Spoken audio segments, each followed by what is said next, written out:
먼저 감사로 문을 열겠습니다. 길, 진리, 생명 되신 예수님을 만난 것을 감사하시기 바랍니다. 좋은 교회 공동체를 만나 은혜 생활하는 것을 감사하시기 바랍니다. 좋은 목사님 만나 평안한 신앙생활하는 것 감사하시기 바랍니다. 감사하면서 감사 헌금을 할 수 있기를 바랍니다. 따라하시오. 좌우로 치우치지 말라. 우리나라는 지금 양극화로 치닫고 있습니다. 어디든지 갈등과 대립과 분열이 일어나고 있습니다. 계엄으로 인해 마비된 국정 혼란 속에서 경제 위기가 초래되고 온 국민이 혼돈에 빠져 있습니다. 촛불과 태극기로 갈라져 싸우고 동기회 밴드에서도 좌우로 갈라져 싸우고 가정에서 부자지간에 싸우고 가족끼리 제사 지내다 다시 우리 집에 오지 말라고 다투고 최근에는 명절에 가족들이 모였다가 다시는 모이지 말자 그리고 헤어졌다는 이야기도 들었습니다. 이 나라 이 민족 위에 분열의 영 악한 마귀가 가라지를 뿌리고 있습니다. 성경에 좌우로 치우치지 말라 16번 정도 말씀이 나옵니다. 대부분 이스라엘 백성들에게 하신 말씀이고 신명기 17장 20절에는 특별히 왕에게 당부하고 있습니다. 그리하면 그의 마음이 그의 형제 위에 교만하지 아니하고 이 명령에서 떠나 좌로나 우로나 치우치지 아니하리니 이스라엘 중에서 그와 그의 자손이 왕위에 있는 날이 장구하리라. 어느 말씀이든 왕 같은 제사장이요 영적으로 새 이스라엘이 된 그리스도인들에게 주신 말씀으로 아멘하고 받아들여야 할 것입니다. 좌파 우파가 어떻게 생긴지 아세요? 시작은 앉은 자리를 요 강대상을 바라보고 왼쪽 손 들어 보세요. 강대상을 바라보고 왼쪽. 지금 숟가락 잡는 걸 잘 모르시나 보다. 집이들은 좌파입니다. 이쪽 우파 손 들어 보세요. 요 우파입니다. 이게 어떻게 된 거냐면 역사적으로 이렇게 된 거예요. 프랑스 대혁명 이후에 국회가 열렸어요. 그런데 왕정을 유지할 것인가 폐지할 것인가를 놓고 두 당이 대립했는데 이 의장석을 바라보고 왼쪽에 폐지를 주장하는 공화파가 앉았어요. 당신들은 뭐라고요? 공화파예요. 그래서 좌파가 되고 오른쪽에는 왕정을 유지해야 된다 주장하는 사람들이 앉았어요. 그래서 우파가 된 거예요. 그러니까 앉은 자리에 따라서 어떤 배우는 이쪽이 예쁘고 어떤 배우는 이쪽이 예쁘잖아요. 예? 앉은 데서 시각이 생겨요. 그래서 그 시선이 한쪽에 머물게 되면 좌파나 우파가 되는 거지요. 그러니까 진보적인 정당을 그때로부터 좌파라고 부르고 보수적인 정당을 우파라고 부른 거예요. 그런데 그렇게 되면 생각이 많이 달라져요. 자, 보수는 뭐냐 하면 보존하여 지킨다. 새로운 것이나 변화를 적극적으로 받아들이기보다는 전통적인 것을 옹호하며 유지하려는 것을 보수라고 그래요. 진보는 뭐냐 하면 개혁과 변화, 발전을 꾀하고 역사 발전의 합법 직성에 따라 사회의 변화나 발전을 추구하는 것을 진보라고 그래요. 그럼 어느 게 좋아요? 다 좋은 거예요. 자, 그런데 생각을 어떻게 하느냐에 따라 관점, 주의, 주장이 달라져요. 보수는 국가를 중요시해요. 자본주의, 자유방임주의, 생산을 강조하고 대기업 위주가 되고 성장을 중요시하고 대기업을 키워서 그 효과가 떨어지는 낙수 효과를 기대해요. 그리고 기존 질서는 강화하기를 좋아해요. 그러면 진보는 어떻게 되느냐 하면 민족을 중요시해요. 그리고 자유보다는 평등을 중요시해요. 사회주의 그리고 경제에 국가가 개입하는 걸 강조하고 분배를 강조해요. 소비 증대를 꾀하고요. 노동자들에게 많은 걸 나누어 주어서 그 효과가 위로 올라가게 하는 분수 효과를 좋아해요. 그러니까 코로나 이럴 때 막 돈 나눠주자 이런 거 있었잖아요. 예, 그런 거를 꾀한다 그런 말이에요. 그래서 기존 질서의 변화를 추구해요. 우리가 알고 있는 것 같아도 굉장히 모르고 말을 하는 것들이 많아요. 민주주의는 정치 제도의 용어예요. 그리고 사회주의나 공산주의는 경제 제도의 개념이에요. 이걸 잘 알아야 돼요. 그리고 개념 정리를 시켜드릴게요. 민주주의의 반대말은 공산주의가 아니고 독재주의나 엘리트주의예요.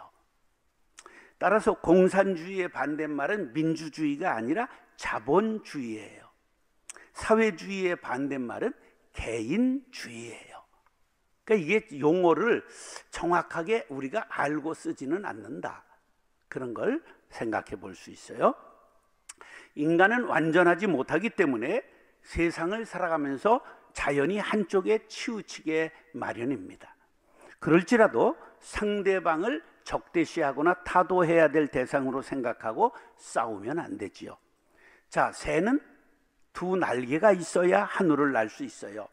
날개 하나가 상하면 당장은 죽지 않지만 먹이 활동을 못해 죽게 되고 굶어 죽고 이동하지 못하기 때문에 잡혀 먹어 죽어요. 그러므로 보수와 진보, 좌파와 우파의 관계는 상호 보완의 관계이지 타도의 대상이 되면 안 되지요. 지금 한국 사회는 좌우로 치우쳐 좌우 진영을 만들고 극심하게 갈등하고 대립해요. 그래서 진영 논리가 생겼어요. 자신이 속한 진영의 이념만 옳고 대립하는 진영의 이념은 그르다는 논리죠. 진영은 군대의 본부 막사를 뜻하는 거예요. 그러니까 상대방의 진영은 적진이에요. 적이니까 어떻게 해야 돼요? 부셔야 되고 죽여야 되는 거예요. 적과 싸우기 위해서는 모략과 관계를 쓰는 걸 당연하게 생각하고 거짓말을 하면서도 죄의식이 없지요. 그렇기 때문에 진영 논리에 빠진 이 나라의 정의가 사라지고 위험이 닥치는 것입니다. 나만 옳고 너는 틀리고 우리 편은 정이고 너희 편은 무조건 불이라고 공격하는 전쟁터와 같은 이 땅은 갈등이 일상화된 갈등 사회라고 볼 수 있습니다. 갈등이라는 말은 굉장히 심오한 말이에요. 칡갈 그리고 등나무 등자예요. 그런데 칡은 왼쪽으로 꼬면서 올라가요. 등나무는 오른쪽으로 꼬면서 올라가요. 둘이 얽히면 풀 수가 없어요. 그래서 풀 수 없도록 꼬인 상태를 뭐라고 그런다고요? 갈등이라고 부르는 거예요. 우리 사회를 갈등 사회라고 하는데 갈등이 심해지면 몹시 피로해져요. 이것을 독일에서 활동하는 철학자 현병철 씨는 뭐라고 그랬죠? 한병철 씨는 피로 사회라고 그랬어요. 피로를 느낀다 그런 거죠. 이런 일이 지속되면 사회 곳곳에서 균열이 일어나고 다투고 분열해요.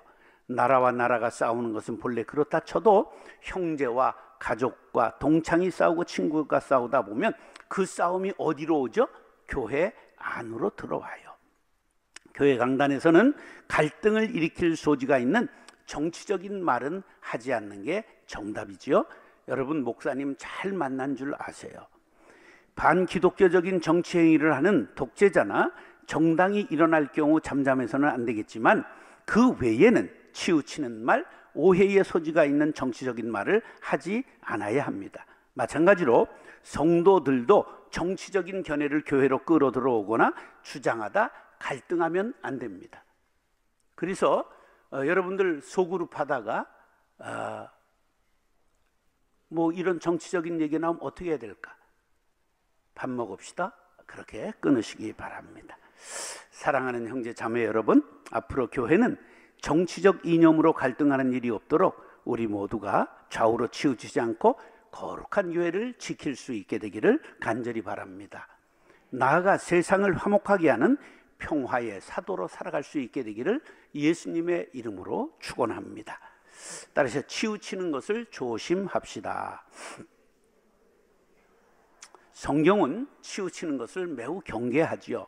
국어사전에 보면 균형을 잃고 한쪽으로 쏠리는 것을 치우친다고 말해요. 사람은 본래 완벽하게 중심 잡기가 어렵습니다. 시편 14편 2절로 3절에 보면 여호와께서 하늘에서 인생을 굽어 살피사 지각이 있어 하나님을 찾는 자가 있는가 보려 하신즉 다 치우쳐 함께 더러운 자가 되고 선을 행하는 자가 없으니 하나도 없도다. 이 말씀을 사도 바울이 인용해서 그 유명한 로마서 3장 11절 12절이 나왔어요. 깨닫는 자도 없고 하나님을 찾는 자도 없고 다 치우쳐 함께 무익하게 되고 선을 행하는 자는 없나니 하나도 없도다. 그 의인은 몇 명이 없다고요? 하나도 없어요. 근데 인간은 얼마나 얍삽한지 나 빼고 이렇습니다. 자기만 의인이라는 거예요. 아니야, 너도 민나 도로보 데스야. 러시아 말로 도둑놈이라는 뜻이에요. 우린 다 치우쳐 있다는 걸 인정해야 다른 사람들과 대화가 가능하고 싸움을 멈추고 갈등을 해결할 수 있습니다. 내 생각이 절대 옳다 생각하는 순간 절대로 틀릴 수 있다는 것을 알아야 합니다. 인간에게 절대는 없습니다. 인간은 유한하고 상대적이죠. 불완전한 인간이 자신의 생각을 남에게 강요하거나 자신만 옳다고 말하는 것을 독선이라고 합니다. 자신을 늘 경계해야 합니다.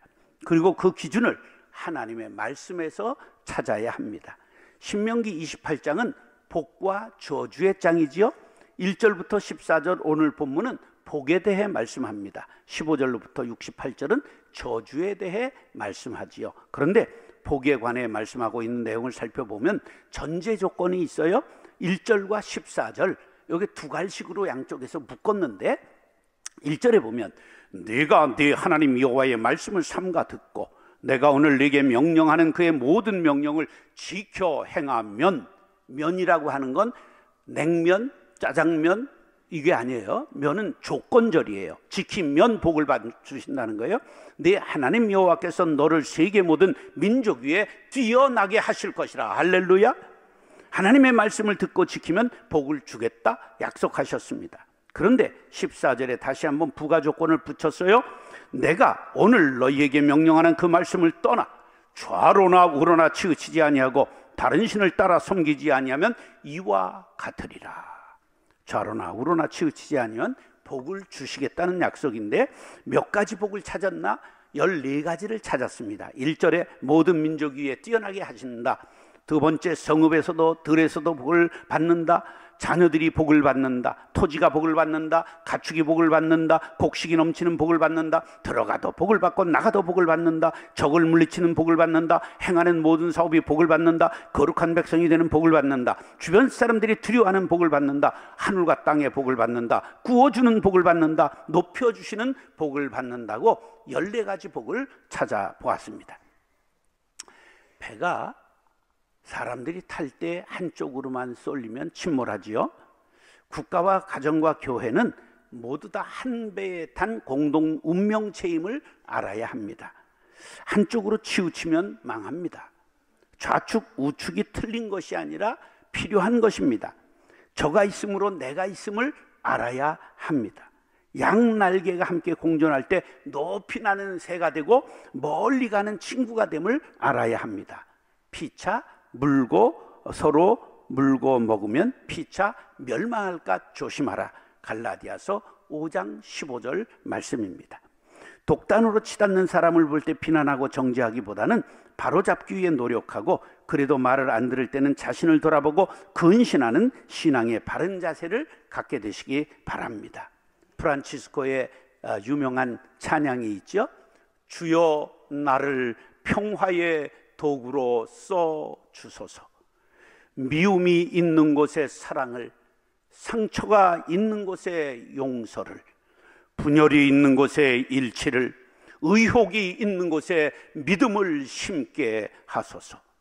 오류가 있는 곳에 진리를, 절망이 있는 곳에 희망을, 어둠이 있는 곳에 광명을, 슬픔이 있는 곳에 기쁨을 심게 하소서.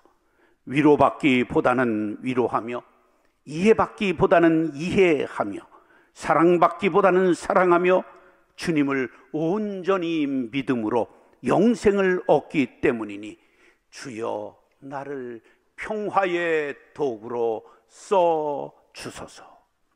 사랑하는 형제 자매 여러분, 모든 사람이 다 치우친 길로 갈 때 여러분들이 중심에 서서 화목한 세상을 만들어 나가는 평화의 도구가 될 수 있기를 예수님의 이름으로 축원합니다.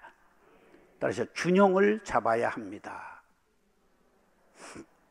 균형이라는 말의 뜻은 고를 균, 저울 때 형자를 써서 기울거나 치우치지 않고 고른 상태를 균형이라 말합니다. 세상 만사가 기울어지게 마련이고 치우치게 마련입니다. 그러기에 성도들은 기울어진 세상에 들어가 균형을 잡기 위해 노력해야 됩니다.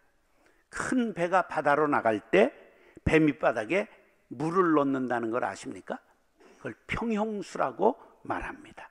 세월호 침몰의 원인 중에 짐을 많이 실을 욕심으로 배 밑에 있는 물을 평형수를 뺐기 때문에 이것이 한쪽으로 기우니까 평형수가 평형을 잡아주지 못해서 침몰의 원인이 된 것을 우리는 압니다. 자, 우리가 어렸을 때 남자아이들은 다방구, 막마, 청마, 자치기, 닭싸움, 비석치기 같은 놀이를 하고 여자아이들은 고무줄하고 이제 공기놀이 같은 거를 했잖아요. 그런데 이제 편을 먹잖아요.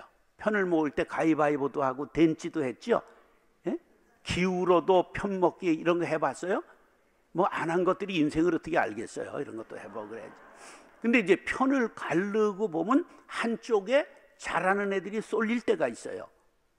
그러면 어릴 때 이 게임이 재미없어지니까 뭐를 동원하죠? 깍두기를 동원하는 거야. 이제 있으나 마나한 애들, 어린아이들, 그런 아이들을 그 잘 하는 애들이 들어간 팀에 끼워줌으로 평형을 맞추는 거예요. 이게 어려서의 우리의 자연적으로 발생한 균형 감각이지요. 요즘 너무 일방적으로 편을 가르고 기울어진 운동장을 만들고 출발하려고 하기 때문에 흙수저, 은수저, 금수저 같은 말들이 생기는 거 아닌가 합니다. 이런 세상을 살아가는 그리스도인들은 참고해야 할 말씀이 있는데 아주 중요한 것이 사도행전 20장 35절입니다. 범사에 여러분에게 모본을 보여준 바와 같이 수고하여 약한 사람들을 돕고 또 주 예수께서 친히 말씀하신 바 주는 것이 받는 것보다 복이 있다 하심을 기억하여야 할지니라. 아멘. 누구를 도우라고요? 약한 사람들을 도와라. 너희들이 그래서 균형자가 되어라. 그런 말이에요. 저는 복지재단을 세워서 한국교회에서 제일 큰 해피월드 복지재단 직원이 550명이나 되는 복지재단을 운영했습니다. 고양시, 파주시 사회복지 절반은 저희 교회가 감당을 했습니다. 우리가 약자들을 도와야 돼요. 발달장애인 예배를 하나 정도 있는 교회도 찾아보기 힘든데 어린이, 학생, 청년, 장년 네 부서를 했습니다. 청각장애인 예배도 있고요. 베트남 예배, 태국 예배, 캄보디아 예배, 영어 예배, 그리고 세터민 예배까지 약자들을 품는 일을 했습니다. 그래 이제 교인들이 반대하지 못하도록 구호를 만들었어요. 사도행전 20장 35절을 가지고 구호 준비 그럼 얏 한번 해보세요. 구호 준비. 아유 그래서 되겠다. 구호 준비. 주다가 망해도 성공이다 이렇게 하는 거예요. 그래 이게 각인됐어요 교인들한테. 네, 한번 해보는 거예요. 구호 준비. 주다가 망해도 성공이다. 시작. 그럼 세 번을 저는 이제 강조하는 거예요. 성공이다, 성공이다, 성공이다. 그래서 우리 교인들은 그걸 모르는 사람이 없어요. 그러니까 얼마나 줬느냐? 1년에 바깥으로 46억을 줬어요. 예. 교회 35개 지금까지 제가 분립했습니다. 예. 저는 그 교회에 상관없이 바람과 함께 떠나서 호적이 거기에 없습니다. 만나지 않기 위해 산속에 들어가서 저 민통선 안에서 혼자 살았습니다. 우리는 사도 바울은 약한 자들을 돕기 위해 힘썼다 이렇게 말씀하고 있어요. 세상의 균형을 잡기 위해 약자들을 돕고 가난한 자들을 돕는 일이 우리의 일이에요. 그리스도인들은 모두가 이런 노력을 할 때 아름답고 조화로운 세상을 만들 수가 있지요. 요즘 사람들 몸을 가꾸기 위해 엄청 노력해요. 균형 잡힌 몸 갖는 것 중요합니다. 하나님이 우리를 설계할 때 기가 막히게 좌우 대칭으로 만드셨어요. 한치 오차도 없이 만드셨어요.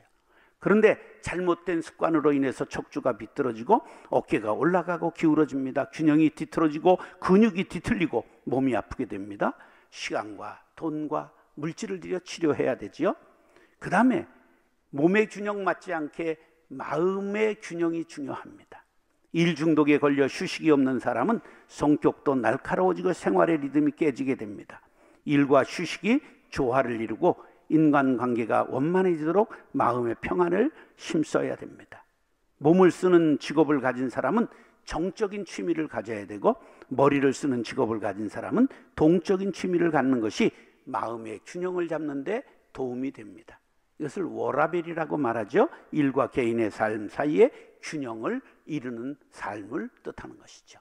근데 남의 말 할 거는 없고요. 사실은 제가 일 중독자라 지금 대상포진에 걸려서 약을 오늘 일주일째 먹고 있는데 제가 호랑이 같은 목소리를 가지고 있는데 지금 기운이 이게 대상포진 약이 신경까지 가는 것 같아요. 그래서 좀 기운이 좀 빠졌는데 그래도 70 넘으면 이만하면 다행이죠. 뒤지지 않고 살면 되는 거지.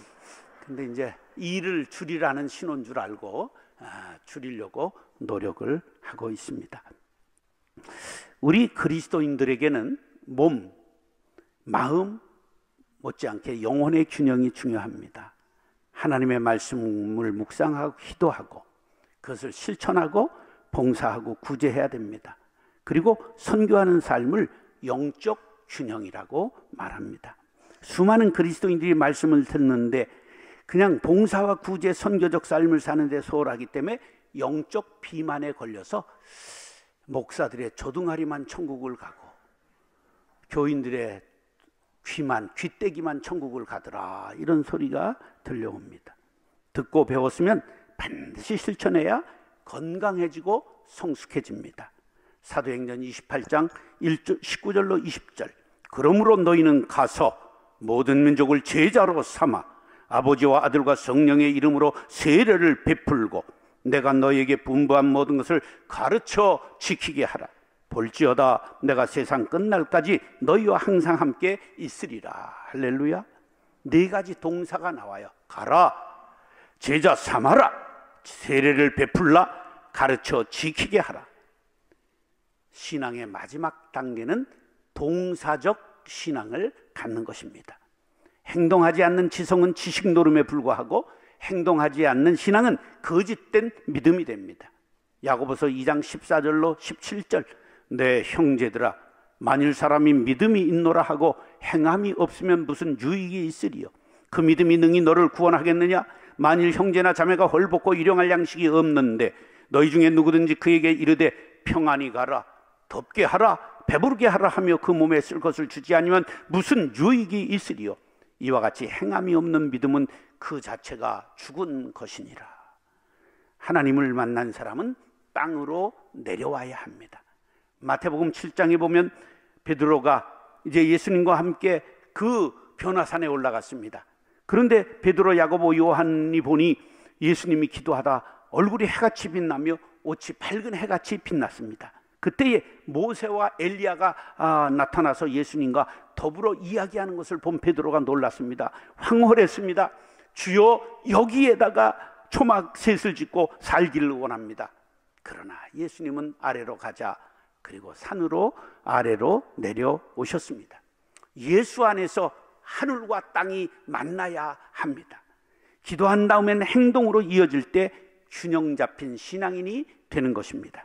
사랑하는 형제 자매 여러분, 몸과 마음, 영혼까지 균형을 잡고 좌로 기울어지고 우로 기울어져 서로 불신하고 공격하고 대립하는 대한민국에 기울어진 균형을 바로 잡는 균형수들이 될 수 있기를, 평형수들이 될 수 있기를 예수님의 이름으로 축원합니다. 따라서 치우친 세상에서 성도들이 해야 할 일,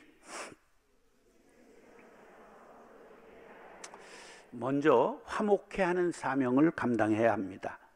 인간이 주장하는 사상은 절대적일 수 없음을 알고 상대방의 이야기를 듣고 자신의 주장을 말할 수 있도록 대화의 장을 만들어야 합니다. 서로 수용하고 절충하면 더 좋은 세상을 만들 수 있습니다.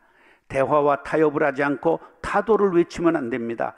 화해자가 필요합니다. 예수님께서 인간과 하나님 사이의 중보자가 되시고 화해자가 되신 다음에 우리들에게 화목해하는 사명을 고린도후서 5장 18절에 주셨다고 사도 바울이 말합니다. 모든 것이 하나님께로서 났으며 그가 그리스도로 말미암아 우리를 자기와 화목하게 하시고 또 우리에게 화목하게 하는 직분을 주셨으니. 할렐루야. 그런데 화해자가 한쪽에 치우쳐 있으면 양진영의 사람을 중간에서 화해시킬 수가 없습니다. 그러므로 성도들은 한쪽에 치우치면 안 됩니다. 그 다음에 그 누구라도 용서하고 손을 잡을 수 있어야 합니다. 하나님께서 나 같은 죄인을 위해 독생자 예수님을 세상에 보내시고 십자가에서 대속의 피를 흘려 나를 씻어주시고 구원받게 된 것을 깨달았다면 나도 용서 못할 사람이 없어야 합니다. 그 누구라도 용서하고 화해의 손을 내밀어야 합니다. 이것이 은혜 받은 자의 도리요 빚진 자의 마땅한 도리입니다. 용서받았으니 용서해야 합니다. 마태복음 18장 용서할 줄 모르는 종에 대해서 1만 달란트 비유로 말씀하셨습니다. 만 달란트라고 하는 건 그냥 한 30억쯤으로 생각하면 됩니다. 지금 돈으로 따지면 국책 사업을 하다가 30억 막 300억을 손해를 본 거예요. 그러니까 왕에게 이제 살려달라고 애원하니까 너를 죽인들 그게 나오겠냐? 그리고 탕감해 줬어요. 근데 탕감받고 하늘을 날면서 뛰어나면서 살았다고 외치면서 그냥 골목에 접어들었는데 1,000만 원 꼬가고 안 갚은 친구를 만난 거예요. 몇 가지를 붙들고 너 떼게 너 같은 놈 때문에 내가 오늘 죽다 살아났다. 그리고 감옥에 쳐넣었어요. 그 이야기를 누가 들었다고요? 임금이 들었어요. 그 신하가 어떻게 되었겠느냐. 그게 남의 얘기야요 내 얘기예요. 내 얘기를 하는 거예요. 이에 주인이 그를 불러다가 말하되 악하고 게으른 종, 네가 빌기에 내가 내 빚을 전부 탕감하여 주었거늘 내가 너를 불쌍히 여긴과 같이 너도 네 동료를 불쌍히 여김이 마땅하지 아니하냐 하고 주인이 노하여 그 빚을 다 갚도록 그를 옥졸에게 넘기니라. 너희가 각각 마음으로부터 형제를 용서하지 아니하면 나의 하늘 아버지께서도 너희에게 이와 같이 하시리라. 죽을 죄에서 용서받고 구원받은 우리들에게 하신 말씀입니다. 은혜 받은 성도들이여 편갈라 싸우고 정죄하지 말고 그 누구라도 용서할 수 있기를 바랍니다. 그리고 극단에 서 있는 세상 사람들에게 균형과 조화의 유익을 깨우쳐야 합니다. 균형과 조화를 이룰 때 안정감을 갖게 되고 평안을 얻습니다. 계속 싸우고 다투는 세상에 사는 우리의 자녀들의 마음은 불안정하고 불안을 느낍니다. 자녀들에게 안정되고 평안한 세상을 물려줘야 하지 않겠습니까? 그러기 위해서는 극단에 서 있는 사람들을 가라앉히고 자신의 주장을 잠시 멈추게 하고 상대방의 말을 들을 수 있도록 권면해야 합니다. 너무 자신의 주장만 외치는 극단적인 방법으로는 아름다운 미래를 살 수 없습니다. 자신을 다 내려놓고 버리라는 것이 아닙니다. 조금씩 남의 말을 듣고 남의 생각을 듣자는 얘기입니다. 제가 시를 하나 썼습니다. 사랑이 전해지도록 마음에 가득한 나를 한 줌만 덜어내고 당신이 앉으실 자리를 내어드리고 싶습니다. 뾰족한 가시를 몇 개만 뽑고 당신의 쉴 곳이 되고 싶습니다. 완고한 주장을 잠시 멈추고 당신의 소리를 듣고 싶습니다. 솟구치는 욕망을 내려놓고 당신의 꿈을 받아들이고 싶습니다. 하늘로만 향하던 담을 헐고 당신과 함께 소박한 집을 짓고 싶습니다. 움켜진 두 손을 펴고 당신의 두 손을 꼭 잡고 싶습니다. 따뜻한 사랑이 전해지도록. 바다는 더러운 물과 깨끗한 물을 가리지 않습니다. 해불양수라 그렇게 말하죠. 바다의 어원이 뭔지 아세요? 바다들이다. 바다, 바다, 다 바다. 이게 바다가 되는 것입니다. 공자는 무엇이든지 알맞게 하는 것이 중요하다. 좋은 일이라도 지나치면 모자람만 못하다고 말했습니다. 여호수아 1장 7절에 오직 강하고 극히 담대하여 나의 종 모세가 네게 명령한 그 율법을 다 지켜 행하고 우로나 좌로나 치우치지 말라. 그리하면 어디로 가든지 형통하리라. 할렐루야. 주의와 주장에 한눈 팔지 말고 하나님의 말씀의 기준을 삼으라는 뜻입니다. 사랑하는 형제 자매 여러분, 진영 논리에 빠져 편을 가르고 갈라치기 하고 좌우로 치우쳐 분열하고 갈등하고 극도로 필요한 이 시대를 살아가는 이 땅의 형제들을 향해 상생과 일체와 화해의 사도로 내 백성을 위로하라고 우리를 부르신 줄 믿으시기 바랍니다. 하나님의 부르심에 응답하여 균형과 조화의 마당으로 형제와 이웃을 초청하고 하나님의 은혜와 그리스도의 사랑과 성령의 위로를 전하는 성도님들 될 수 있기를 예수님의 이름으로 축원합니다.